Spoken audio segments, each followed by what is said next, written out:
Hi there, it's Kevin Ward with Yes Masters Real Estate Success Training, helping real estate agents get more yeses and more successes in your business and in your life. And I had an email from an agent about breaking the ice with expired listings. And here's basically what he says. He's just brand new in prospecting expired listings, and he says, right now, he said, first, my introduction is awful right now. I'm not engaging correctly with the sellers, and I'm having people cut me off. And then he goes into some other specific things they're saying and what's cutting him off, and basically saying, help, how do I do this? How do I get past that initial resistance where the sellers cut me off and don't even give me a chance? Well, the answer is you got to break the ice with an expired listing. Now, I'm going to just deal with, first of all, I get agents that resist expireds altogether, and they say, well, look, leave them alone, or I'll have people say this, leave them alone. If they don't want to talk to you, don't mess with them. Well, here's the reality. The reason they don't want to talk to you is because they don't want to talk to you. Okay? But the reality is they had their house on the market for a reason. They want to sell their house, right? They either do or they don't. If they don't, it doesn't matter.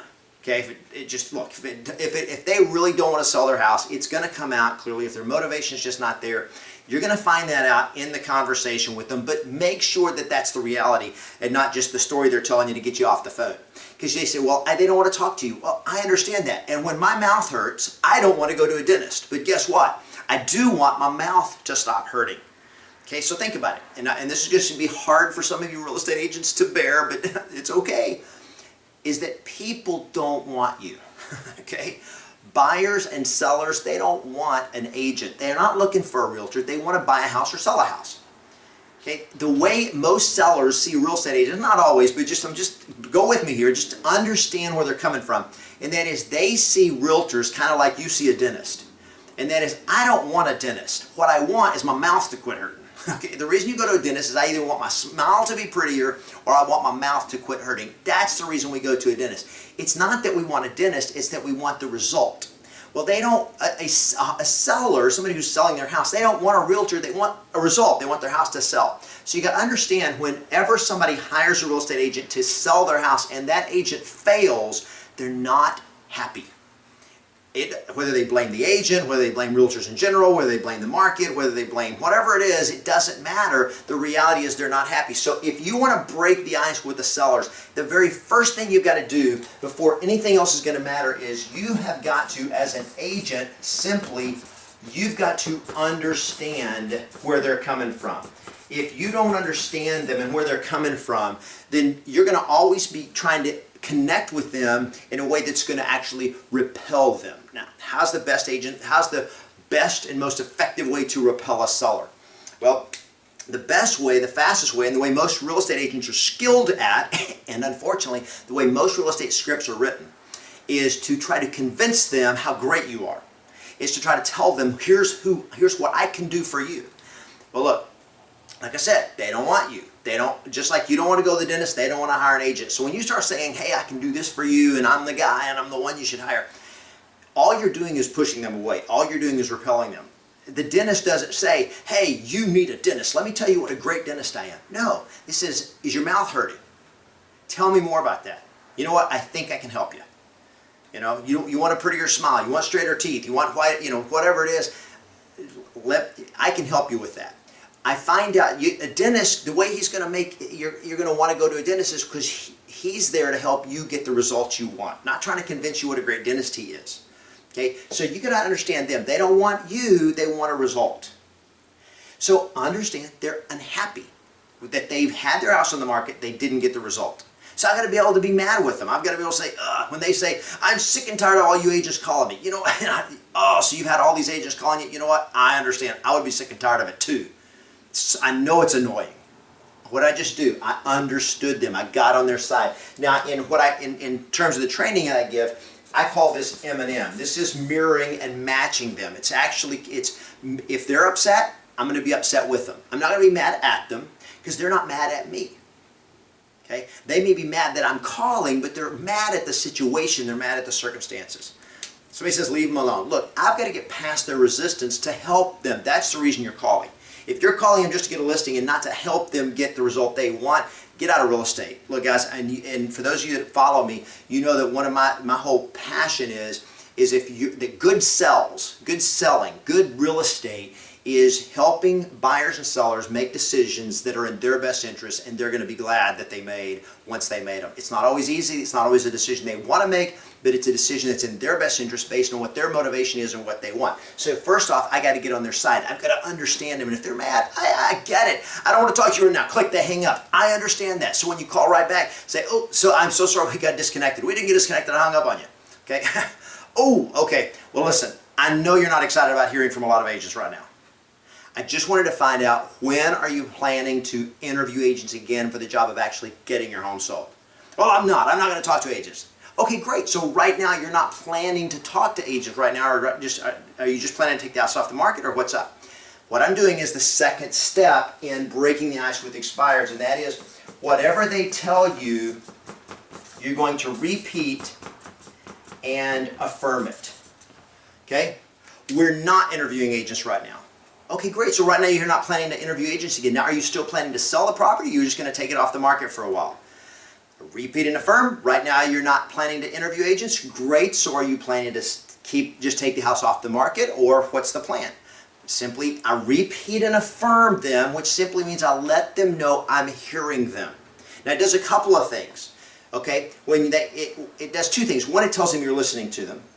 Two, it gives you time to decide what to say next, what question to ask next, in case you need to adjust the script, in case you need to skip a question, go down to another question. It gives you some time to decide how to answer it. And the third thing, and probably the most important thing, is when you repeat and affirm what they said, it actually forces you to really listen. So it's not just telling them you're listening, you're actually going to remember what's important to them when you repeat and affirm their answer. So that's the second thing that you've got to do to break the ice. Is when they say, look, we're going to go back with the same agent. Got it. So right now you're just planning to go back with the same agent. Good for you. So let me ask you this, and then I go to the next question, or now I can go to an objection handler. But the first thing I'm going to do is let them know I hear you, I get you, I'm repeating and affirming, and it helps them do that. And then the next thing that follows that is, once you've repeated and affirmed, then you can go to the next question on the script, which is, what do I say next? Well, when I ask them the next question, I'm not talking about me. I'm asking them questions to identify how I can help them. Does that make sense? Now, let me just throw in a little side here. One of the questions that he asked was, what do I say whenever they ask me a question? Okay, for example, what company are you with? Or how long have you been selling real estate, or whatever? You know what? That's a great question. And then I'm going to answer the question. I'm going to answer quickly, succinctly, and I'm going to go back into asking them questions about themselves. Okay, so what company are you with? It's a great question. I'm with Yes Masters Realty over on blank, in Hermosa Beach. So when you sell the house, where are you planning to go next? I answer the question, but I'm not going to dwell on the question. If I've got a great, strong answer for it, that's awesome. If I've got a weak answer for it, in other words, they say, so how long have you been selling real estate? It's a great question. This is actually just my second year in the business. Now, here's the cool thing, is if you started selling real estate 6 months ago and it was last year, calendar year, this is your second year, right? So my second year is my second year in real estate. However, the key thing is that I help people like yourself get homes sold, and I get all of them sold. Is that what are you still wanting to get your property sold? Now I'm going to go right back into asking them questions about what they want, what's important to them. Okay? So I repeat and affirm their answers, and then I ask another question. If they ask me a question, I'm going to answer the question. If it's a question that needs to be answered, I'm going to answer the question very simply, very quickly. I'm not going to follow their lead, but I am going to answer their question, or I'm going to defer the question. I'm going to treat it honestly and respectfully, and then I'm going to go back onto a conversation that finds out how I can serve them. Okay, now let's just say you get absolutely stuck. Let's say you're trying to break the ice with them and they hang up on you and they say, look, I'm too busy right now, I've got other things going on, I'm sick and tired of all you people calling me, and these are some of the things. He says, they're saying, well, I'm going to go with the other broker, and I've done this before, I've been working with them forever, and he says, I just got caught flat-footed. Okay, or they say, all these calls are very annoying and I'm tied up at the moment, don't ever call, just leave me alone. Why are you calling me? I'm sick and tired of all you agents calling me. I'm not going to list the house right now. And then he's getting stomped. Now, here's the most important thing. The fourth point is if you want to break the ice, don't give up. Because the reality is some people's ice is thicker than others. Okay? So if you take one whack at the ice and it doesn't break, it doesn't mean, oh, give up and die of thirst. It means I may have to hit the ice several times to actually break the ice. Okay, I mean, the term breaking the ice in social interaction is typically in romance, and guys courting girls, and how do I break the ice? How do I get the conversation going? Okay, well, the first question you ask, it may fall on deaf ears. They may resist you. That's okay. But here's the thing, is 90% of the agents that are actually talking to them after that first conversation, if they didn't break the ice in one conversation, they're done, they're over with. Here's the thing, if they either hang up on you or they don't talk to you, look, unless they're so rude you don't ever want to talk to them again, okay? And that's just, if they're think of the dentist analogy, if their mouth is hurting so bad, you're like, I don't want to deal with that patient because they're going to scream in my ear. That's up to you. That's a business decision you're going to make of who you're going to work with and who you're not going to work with. But here's the reality is sometimes the greater the pain that they're feeling, which is going to come out as resistance to you, the greater the reward is going to be when you break that ice, connect with them, establish that relationship, and you become the agent that actually solves their problem. See, here's the thing you've got to look at in terms of your perspective. You've got to see yourself. In fact, let me just do it this way. Is if you want magic to happen in real estate, is you've got to understand that you are, that's the wrong pen. You've got to understand that you are the problem solver. And if you approach real estate as an advocate, as a professional who represents the seller's best interest, that's what your job is. So when they're mad or they're frustrated or they're angry or they're resistant or they don't want to talk to you, it's because they haven't found an agent that can solve their problem, or they don't believe agents can solve their problem. Your job is to help establish what the problem is and to establish credibility and connection with them to build the trust so that you can help them solve the problem and show them, help to develop a trust, allow them to see that you can actually solve their problem and that you're interested in their situation and their problem and helping them solve it. That you're not just there to get a listing. That's what they think, right? They think you're there to get a listing. That's not what I'm here for. I'm here to help you solve your problem. So I'm telling you guys, here is the key to working with expired listings. When it goes back to this whole concept of understanding them, most agents come across as just wanting a listing. How do you break that? You got to understand them. You got to repeat and affirm what they say, which means you've got to listen with them. You've got to connect with them on that. You've got to ask them questions that focus on what they want.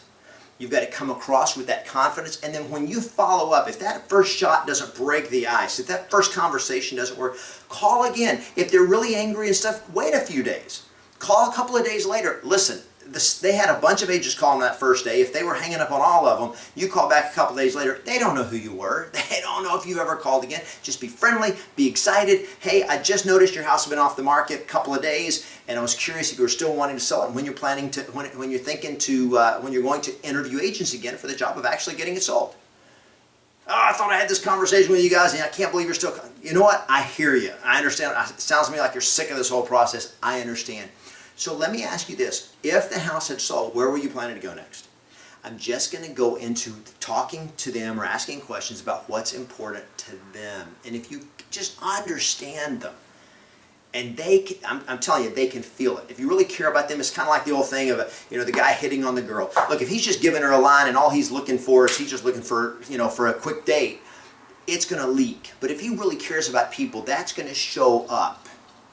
And when you really care about the people you're talking to and you establish that credibility and trust and give them time to like you and give them time to trust you, more often than not, if they're motivated, they're yours. And once they're yours, you can help them get what they want. It's going to always help you get what you want. Don't give up.